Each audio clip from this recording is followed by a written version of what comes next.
ñu ngi leen di nuyu di leen jaajëfal yéen ci suivre chaîne bii di Xalaat TV ñu leen di dalalaat ci seen jàngatu bés bi. ma taba sama kay ñu nga bugg daane fan laa jëm demu dama jooy demu nero ma fan laa jëm ma ak sama njaboot munuma fay luya dafa metti dama jooy ba xamatuma lu may jooy fan laa jëm ak sama njaboot wala fan laa jëm boo demee tee di fay luya fexe soo amulee di nga gis boo defuro attention di nga gis ko bu la bu ko fooy te du la fay seen luya loolu léegi yëpp laa bañ moo tax ma def fakk dëkk si àll bi loolu fan dañ ko teg image yi yaakaar naa ñun ñëpp ñoo ko gisandoo muy lu métti lu tiis muy loo xamante ni itam du guléet ay sénégalais ñafe ba tabax seeni kër yaakaar ni coonoy location wàcc na leen ñu xëy bés mboolem investissement yi ñu defoon ci seen carrière gépp ngir wutal seen njaboot fu ñu dugg ba buñ génnee àdduna duñ taxawaalu investissement boobu yëpp naax saay ci benn bés ci benn waxtu ci benn simili ci loo xam ni mënoon nañ ko négocier ñun foogoon nañ ni la xewoon cité gàddaay xew terme sud ak yeneen dëkk dinañu yee ñun Sénégal ba balaa ñuy daaneel ay këru jàmbur ñu teg ko sur la table ba trouver benn consensus tey mburu 4 extension la suba xëy na yow miy seetaan lay doon wala man wala ku ñu xam moo tax ñu bëgg ci nday leeral ci kër yi ñu daaneel mburu 4 extension fan la problème bi tàmbalee ndax ñi fa dëkk war nañu sànc foofu noonu lu tax depuis des années ñu bàyyi leen ñu dëkk foofu bu fekkee ne amuñ ci droit lu ci responsabilité mairie bu Thiès lu ci responsabilité état ndax président moo leen diggoon yi daañu leen jox seeni kayitu kër en 2017 daañ ci revenir ci digge yooyu noonu parce que VAR mi ngi fi buñ ci noppee nag ñu joxe quelques conseils pour ñi nga xamante ni bëgg nañu jënd kër wala terrain mais ak coowul suuf gi am Sénégal wéeru ñu génn yëpp seen xel teey daañu leen dégtal ci fin vidéo bi naka lañ mën a def ba jënd terrain wala kër en toute sécurité ba ëllëg même bu ko état soxlawee dalay jox ndàmpaay bu yem ak la nga investir.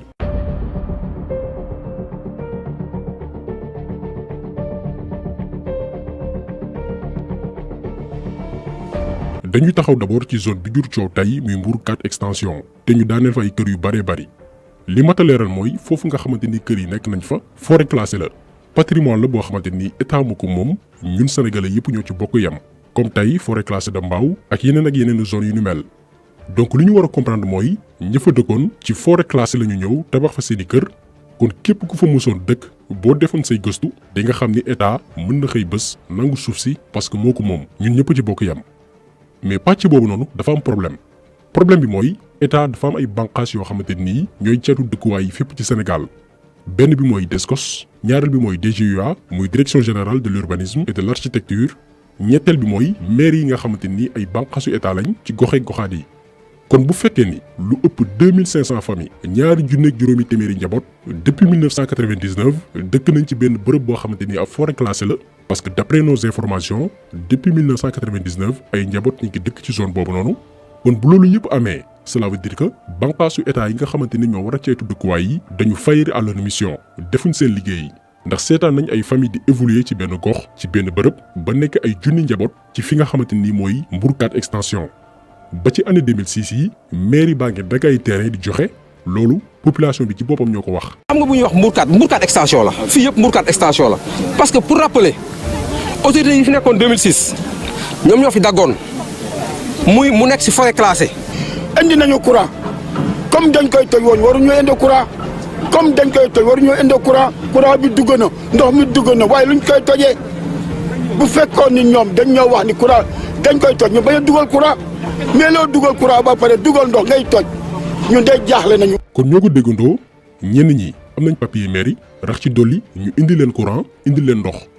mais malgré loolu lépp teewul ñoom population Mbour 4 extension dañ na loolu doyul ñu ne ñoom nañu fexe ba am papier yu wóor a wóor ndax ba tey ci suufu état la ñu nekk donc nañu demander président mu déclassifier zone bi ñu dëkk ñoom maanaam état bi jébbal leen suuf si ñu mën a am bail wala titre foncier teewlu leen bu baax a baax parce que partie bii dafa am solo lool ndax moo jur problème bi am tey fële nga xam ne mooy Mbour 4 extension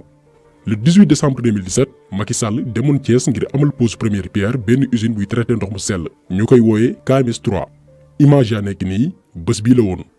léegi nag ci la waa Mbour 4 extension ne comme que président ñëw na fi nañu profito jébbal ko lettre ngir mu déclassifier ñu zone bii ngir suñuy kër ñu mën koo régulariser mu jaar yoon. 2017 population bi yëpp dajaloo dem ba si président jébbal ko lettre maa ngi fàttaliku président suñu président Collé ba mu koy joxe lettre dañoo damm loxoom sax ndeysaan si manifestation bi mu yëkkati lettre président lire lettre bi ne Mbour 4 dégg naa leen. ba Macky Sall liiree seen lettre ba noppi xaarul sax ba yegg palais door leen a tontu ba mu jëlee parole ci ñoom waa Mbour 4 extension la tàmbalee ci la ubbee discours am ne leen bu ngeen tëddee nelaw leen ba yandoor. Je voudrais avant tout rassurer les populations de Mbour 4 ici devant moi. Vous rassurer et vous dire que vos préoccupations seront prises en charge. Et je demandais au gouverneur de la région de Thiès de prendre les dispositions nécessaires pour vous affecter les terrains sur lesquels vous avez déjà édifié vos maisons. Macky Sall moo leen wax ni jox naa ndogal gouverneur bu Thiès ngir ñu jébbal leen terrain yi nga xamante ne nii tabax ngeen fa seeni kër. Gannaaw loolu population Mbour 4 extension yépp amoon yaakaar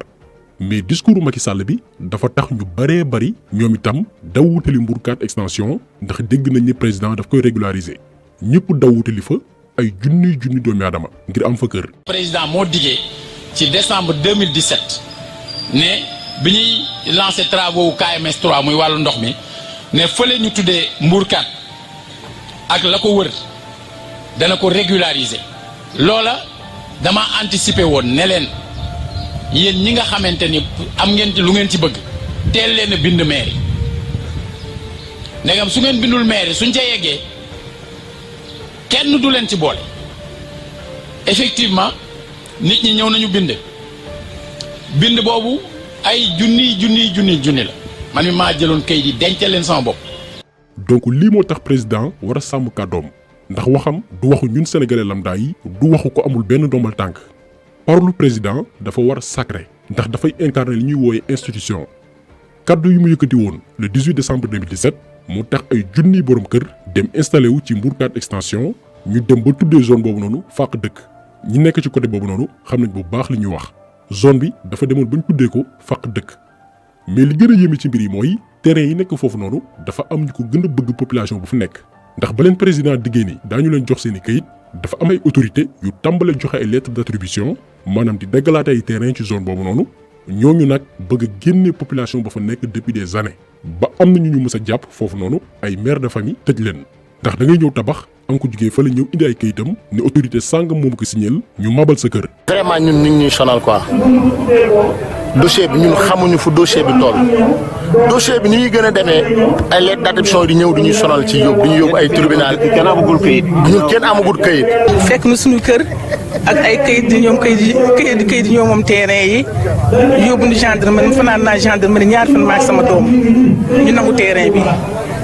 ni fii fu war a classé la. donc dossier bi nii dafa am yeneen mbir yu ci nekk te kenn rek moo ko mën a saafara régler ko une bonne fois mooy président Macky Sall ndax moo leen yaakaarloo dig leen ni daañu leen jox seeni kayitu kër mais depuis 2017 defuñ benn jéego Macky Sall si ñëw décret bi lu dul xëy benn bés waa Descos ñëw daaneel seeni kër njaboot yu bari ñu génne leen.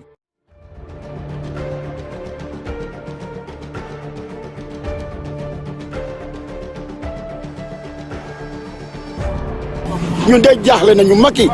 sa njaboot a ngi ne ci biti ñu bari ci biti la ñuy fanaan tey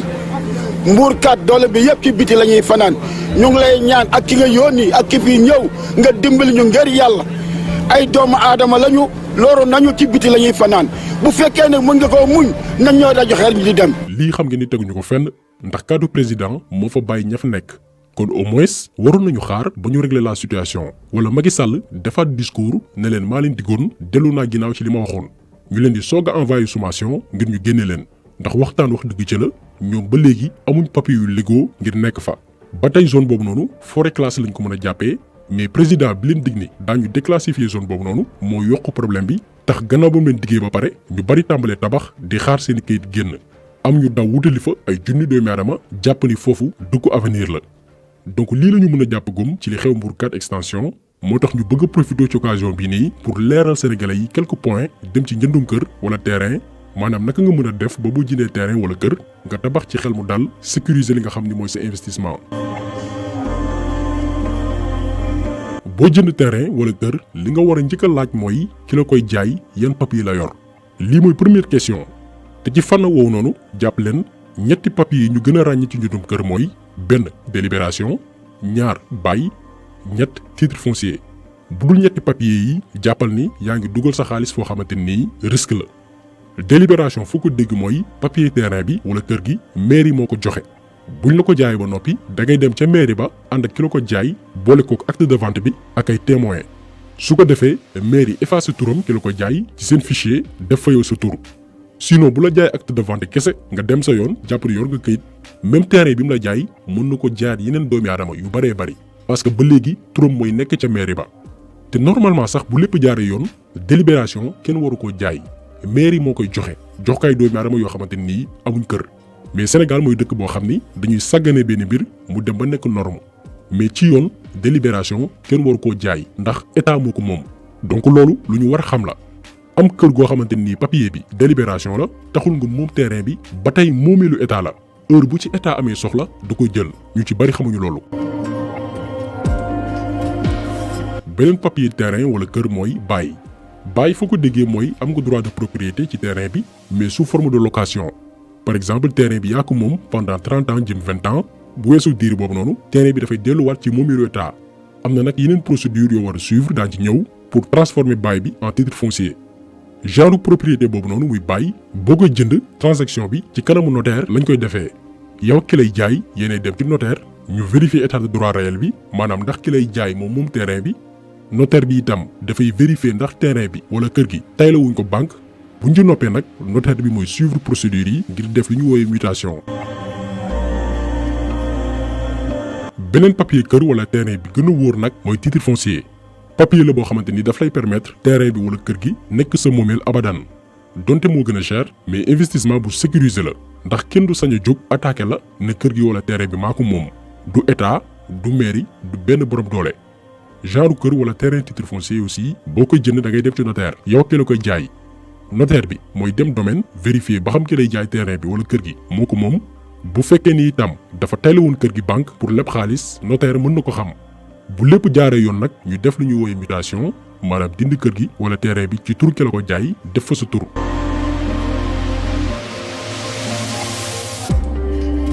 mais ñi am papier yi nga xamante ni nekkul titre foncier bu ñu découragé boo amee délibération wala bail mën nga rapproché wu ci notaire bi nga xamante ni moo nekk ci département bi sa terrain wala sa kër nekk mu wax la yan procédure ngay suivre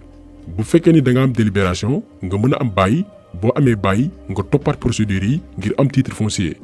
demande ngay def envoyé ko service des domaines boole ko kayitu kër bi nga yor fay timbre 3 à 6 mois say papier génn compliqué wul xëy na information bi moo dul jàll comme ni mu waree mais amaana daañu si dellu si waat ci mbir yu nu mel pour leeral sénégalais yi nga xamante ni bëgg nañu tabax mais xamul nu muy demee su ko defee ñu mën a xam procédure yi ba duñ leen nax wala xëy bés ñu toj seeni kër comme ni mu demee fële nga xam ne mooy Mbourkat extension ñu leen di massaw et interpeller encore une fois ñi nga xam ne ñoom la ñu dénk ndombal tànk ñu taxaw leen dédommager leen ndax kàddu président moo leen fa bàyyi ba lii am tey kon jàngatu tey bi loolu woon ñu ngi leen di gërëm di leen jaajëfal di leen di daje incha allah beneen yoon ci beneen jàngat jàngeen jëf.